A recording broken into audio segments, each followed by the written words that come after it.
I often tell my friends and clients, give me an idea and I can make you a meal. And this is certainly the case today on our pink theme. I'm going to whip up a very simple smoked tomato pasta recipe with sun-dried tomatoes and shallots and also a lovely air-dried prosciutto. And I've already even prepared a quick dip for the top of a crostini. I'll get to that in a few moments. But right now the water is boiling, so in goes this lovely fusilli. Now before I throw it in, let me talk a bit about this. This is a smoked tomato fusilli. I am amazed at the wonderful and different types of pastas you can get on the market.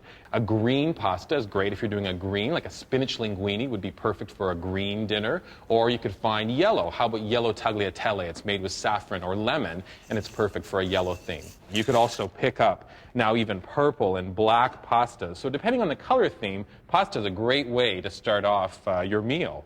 So I'll allow this pasta to cook probably for about 7 minutes.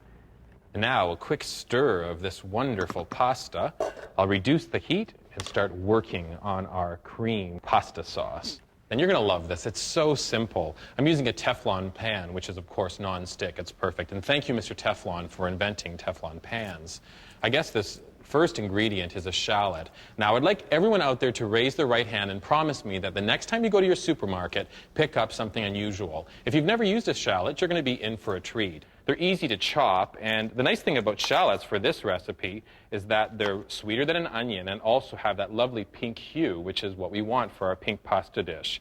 So the shallots are chopped in very tiny pieces, so you want to virtually double dice them, I guess we could say. So I'm chopping away here.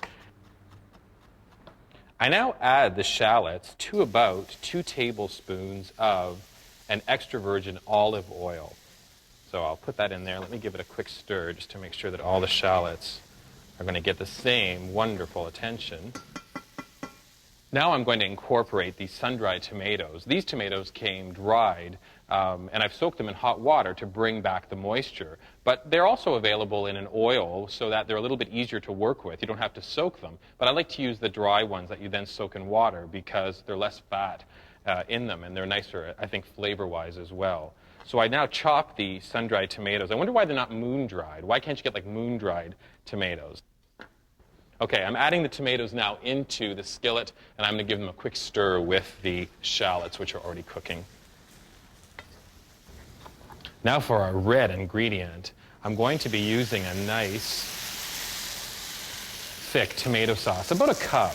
So I've added the tomato sauce, and now I'm going to give it a stir with the shallots and the sun-dried tomatoes. And I need this tomato sauce to become very hot because the next step after this is to add the cream, which will make our pink sauce.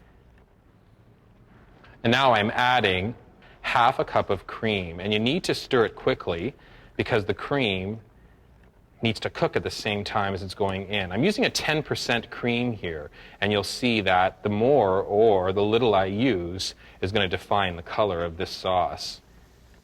I'm not sure what our color expert would think, but it's a pink. Prosciutto is a smoked Italian ham, and it's usually cut very, very thinly. This is a typical size or a typical slice of prosciutto. I thought we'd add the prosciutto to our sauce, so I'm going to lay it out on the cutting board and chop these wonderful pieces just into very medium-sized pieces. Here's a tip about using prosciutto, and you'll notice that I haven't used salt at all in this recipe for 2 reasons. Number 1 is the prosciutto. Number 2, the sun-dried tomatoes. Both are high in salt, so I've refrained from adding additional salt to this recipe. I can now just chop it and throw it into my sauce, which is just sitting there waiting for the addition of the prosciutto. I found the perfect use for my little pink bowl. I've made a nice spread for some bread. And I simply took some goat's cheese and 2 roasted red peppers. I put them through the food processor, and I've come away with this wonderful spread. I can't wait to try it. And I'm also going to place this on the table. It's just very simple. It's just the roasted peppers and the goat's cheese. This is going to be very good. Great. Look at how wonderful this pink pasta turned. It's a gorgeous color. And now I'm going to add our tomato sauce. There, the pasta now has the sauce on top, and I'm going to give this a very thorough stirring.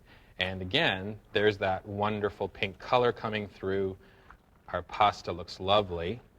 Well, now you know what I'm going to serve it in. I'm going to use our tureen. I'll put that front and center so you can see this all come together.